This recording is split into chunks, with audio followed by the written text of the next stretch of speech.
Hola a todos y bienvenidos nuevamente a nuestro videoblog. Hoy, aprovechando el mes de octubre y por solicitud de una de nuestras entusiastas, voy a hablar del ghosting, que significaría algo así como hacerse el fantasma. Es un término que adquirió muchísima fuerza desde el 2015 debido al excesivo uso de las redes sociales y las nuevas tecnologías. Pero, ¿a qué se refiere? ¿En qué consiste? Resulta que se volvió muy común que conocemos a alguien, sea personalmente o por medio de las redes sociales, intercambiamos números de teléfono, empezamos a chatear, entablamos una especie de relación virtual que puede ir acompañada con encuentros casuales en algunos casos, pero en dado momento simplemente deja de contestar tus mensajes de texto, te bloquea por chat de pronto y en el peor de los casos te elimina de todas sus redes sociales. Desapareció completamente sin dejar rastro y sin dar alguna explicación. Y la eterna pregunta es, ¿y aquí qué pasó? ¿Por qué lo hizo? Vamos a poner tres escenarios diferentes o digamos que tres opciones de respuesta a esa pregunta. Una, por miedo. Dos, por exceso de confianza. Y tres, si hubo un encuentro sexual de por medio. Voy a empezar de adelante hacia atrás. Y es que si hubo un encuentro sexual de por medio, esta persona desde el momento en el que te conoció quería llevarte a la cama. Pero obviamente digamos que sabía que tenía que trabajar el terreno antes. Desde un comienzo siempre fue muy insistente con que volvieran a encontrarse, con que tuvieran un encuentro íntimo, con que pasaran tiempo juntos, con que pudieran conocerse un poco más a fondo. Y en el momento en el que tuvo el encuentro sexual, ya logró lo que quería y simplemente desaparece. Eso no tiene una explicación mucho más profunda y probablemente no vuelvas a saber absolutamente nada de esa persona. Vamos al escenario 2 y es por exceso de confianza. Esa persona está tan segura de ti que sabe que puede ir y volver y cuando vuelva a buscarte va a encontrarte con la mejor disposición para seguir con la relación que llevaban. Eso quiere decir que puede tomarse ciertos periodos de tiempo para evaluar otras opciones, para conocer más gente, para pasarla bien con otras personas y te tiene a ti como un plan B, como un arrocito en bajo. Ahora me voy a extender un poquito más en el escenario 1 y es por miedo. Aquí digamos que tenemos otra cartelera de opciones. Uno, por miedo al compromiso.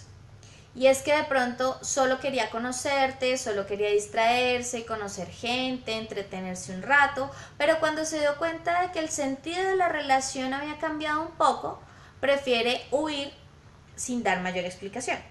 Dos, por miedo al conflicto. Y es que de pronto a lo largo de la relación encontró una o varias cosas que le disgustaron o le incomodaron y antes de hablarlo contigo y de pronto buscar una solución al respecto, prefiere evitar el enfrentamiento, evitar la discusión y desaparecer sin darle mayor trascendencia a la situación.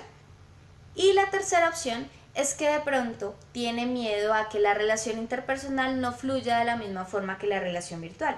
Y es que se nos ha facilitado tanto el tema de relacionarnos por chat que ya se nos dificulta un poco la relación interpersonal, cuando ya tenemos que mirar al otro a los ojos. Entonces, antes de verse en la necesidad de encontrarse contigo, prefiere huir.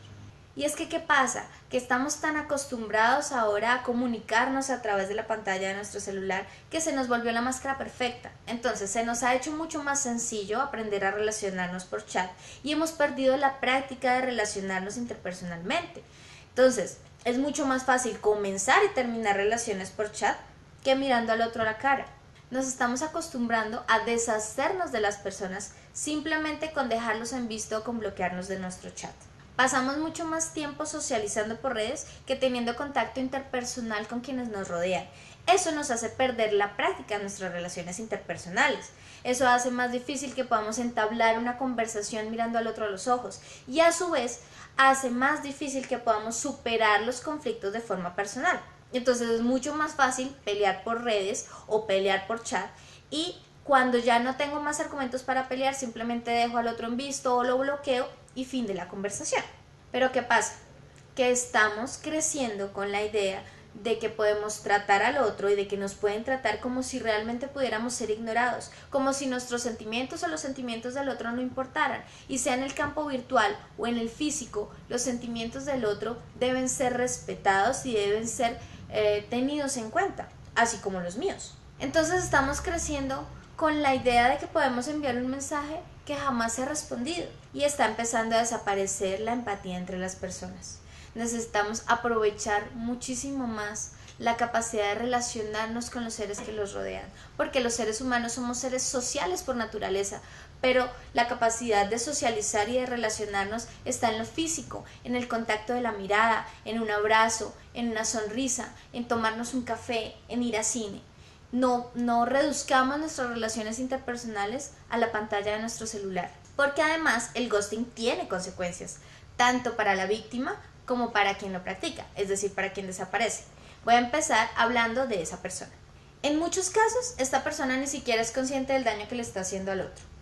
Pueden haber sido heridos por una persona a quien consideraban muy importante, o puede que hayan tenido rupturas que no hayan procesado de forma correcta. ¿Qué pasa? Que en algunos casos pueden sentir culpa o remordimiento por la forma en que desaparecieron, pero en otros casos no le dan la importancia a los sentimientos del otro, entonces creen que no tiene mayor trascendencia desaparecer y simplemente no dar explicaciones. En el caso de la víctima tiene que iniciar un duelo sin tener las razones reales por las cuales el otro desapareció o por las cuales la relación terminó, lo que hace mucho más difícil la situación. Entonces va a empezar por un proceso de negación en donde va a justificar la desaparición del otro. Debe ser que perdió mi número telefónico, o de pronto le robaron el celular, o tiene mucho trabajo, o será que le pasó algo.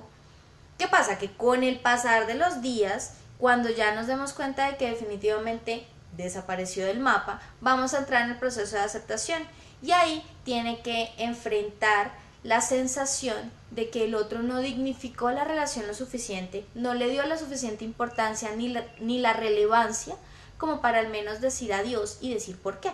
¿Qué pasa? Que el rechazo causa dolor y esta persona va a ver dañada su autoestima, su confianza en sí mismo, y a su vez eso puede repercutir en sus inseguridades y en la capacidad de iniciar unas nuevas relaciones.